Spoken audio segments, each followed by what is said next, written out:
नमस्कार दोस्तों। कुछ चीज़ें ऐसी हैं जो मीडिया के माध्यम से ज़्यादा हाईलाइट नहीं हो पाती हैं, और वो हाईलाइट तब होती हैं जब उन्हें पॉलिटिकल मंच से बोला जाता है या उनका पॉलिटिकली इस्तेमाल किया जाता है। मैं आज बात कर रहा हूँ लव जिहाद के बारे में। लव जिहाद का मुद्दा उत्तर प्रदेश में पिछले कई सालों से बड़ा ज़ोर शोर से चलता रहा है, और इसमें ख़ास तौर से जो हिंदूवादी संगठन हैं वो बड़े पैमाने पर ये मांग करते रहे हैं कि लव जिहाद के ख़िलाफ़ एक कानून बनाया जाना चाहिए और कानूनन रूप से इसे रोका जाना चाहिए। लव जिहाद के बारे में मैं बताता हूँ कि इसके पीछे है क्या।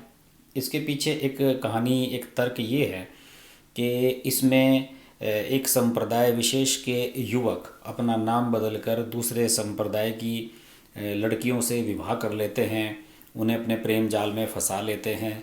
इस तरह की बातें अक्सर मीडिया के माध्यम से सामने आती रही हैं, और ये केवल उत्तर प्रदेश का मुद्दा नहीं है, पूरे देश में इस तरह की घटनाओं का रिकॉर्ड काफ़ी लंबा चौड़ा है। कई बार इसमें अज्ञानता भी सामने आई है कि इसमें लड़की को मालूम नहीं था कि जिस युवक से वह प्यार कर रही है, जिस युवक से वह संबंध बना रही है, वो किस धर्म का है, किस मजहब का है। बाद में उसे पता चला, और इन्हीं सब घटनाओं को लव जिहाद का नाम दिया गया है। हिंदूवादी संगठनों का ये कहना है कि लव जिहाद एक प्री प्लान्ड है, और इसमें एक संप्रदाय विशेष के लोग दूसरे संप्रदाय की लड़कियों को बहकाकर फुसलाकर उनका धर्म परिवर्तन करा देते हैं। इस मुद्दे पर बीजेपी काफ़ी सख्त रही है, लेकिन चूंकि इसमें कोई कानूनी रूप नहीं है, कोई इसमें इस तरह का कोई एक्ट नहीं है कि इसके तहत आप कोई कार्रवाई कर सकें या मुकदमा किया जा सके या किसी को गिरफ्तार किया जा सके। अब इसमें एक दिलचस्प मोड़ आया है। योगी आदित्यनाथ उत्तर प्रदेश में जो विधानसभा सीटों के उपचुनाव हो रहे हैं उसके लिए प्रचार करते हुए घूम रहे हैं, और शनिवार को उन्होंने देवरिया, जौनपुर, वहाँ कई सभाओं को संबोधित किया, और उन्होंने एक सभा के दौरान ये बात कही मंच से।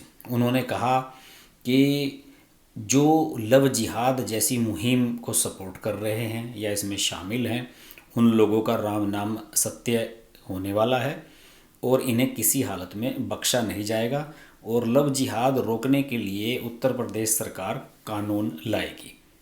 इसके पीछे योगी ने एक उदाहरण दिया है इलाहाबाद हाई कोर्ट के एक फैसले का।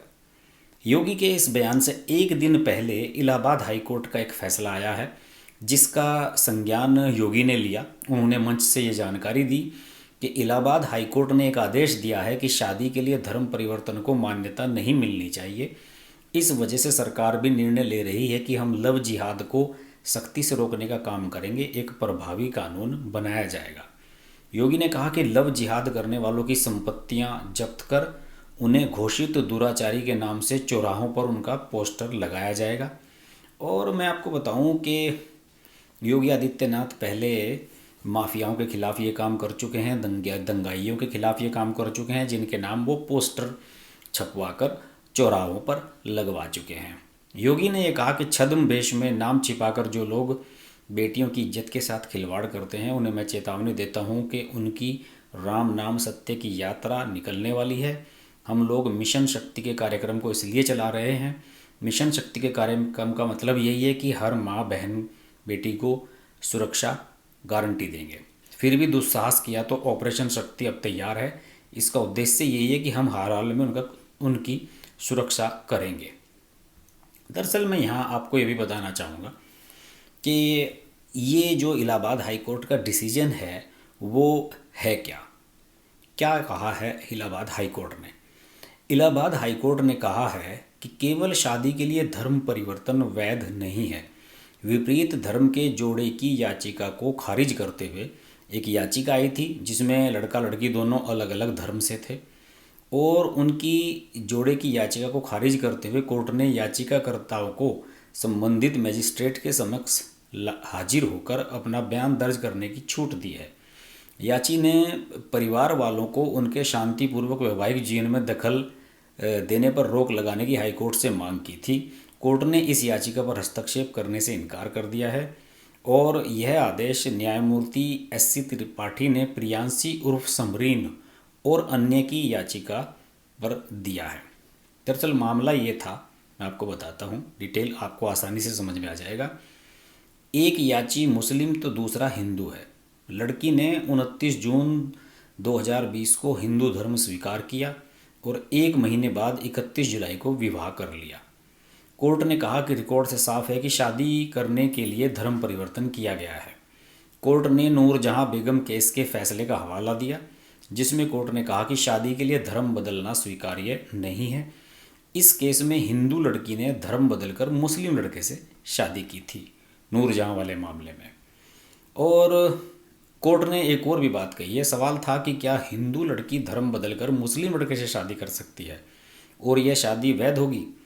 कुरान की हदीस का हवाला देते हुए कोर्ट ने कहा कि इस्लाम के बारे में बिना जाने और बिना आस्था और विश्वास के केवल शादी करने के उद्देश्य से धर्म बदलना स्वीकार्य नहीं है, यह इस्लाम के खिलाफ है।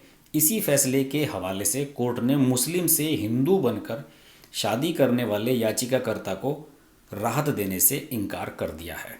यानी कि इसमें दोनों ही पक्ष हैं, लड़का हिंदू है या मुसलमान है, लड़की हिंदू या मुसलमान है, वाइस वर्सा, दोनों पर ही ये लागू होता है।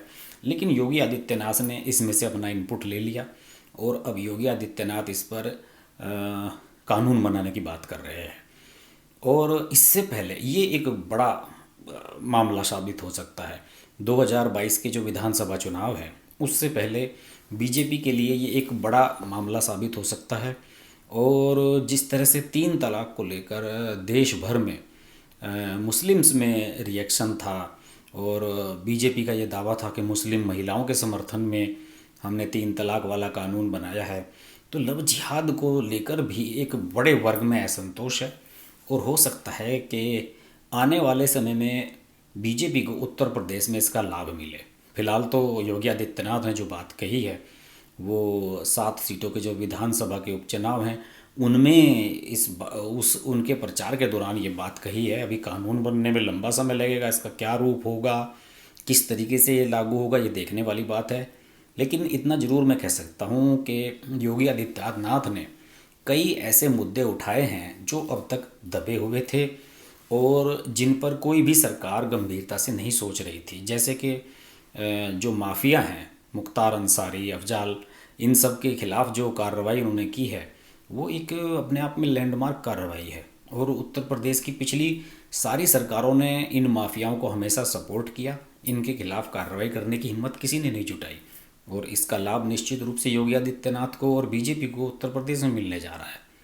बहरहाल इस मुद्दे पर आगे क्या होगा, लव जिहाद को लेकर योगी कैसे कानून बनाएंगे, क्या नियम कायदे होंगे, कहाँ ये लागू होगा, किन धाराओं में मुकदमा होगा, इन सब पर जैसे जैसे आगे बात बढ़ेगी हम बात करते रहेंगे। आप देखते रहिए अर्श की बात लाइव। नमस्कार। अगर आपको हमारी वीडियो पसंद आई तो वीडियो को लाइक करें, चैनल को सब्सक्राइब करें और नोटिफिकेशंस के लिए बेल आइकन को प्रेस करें।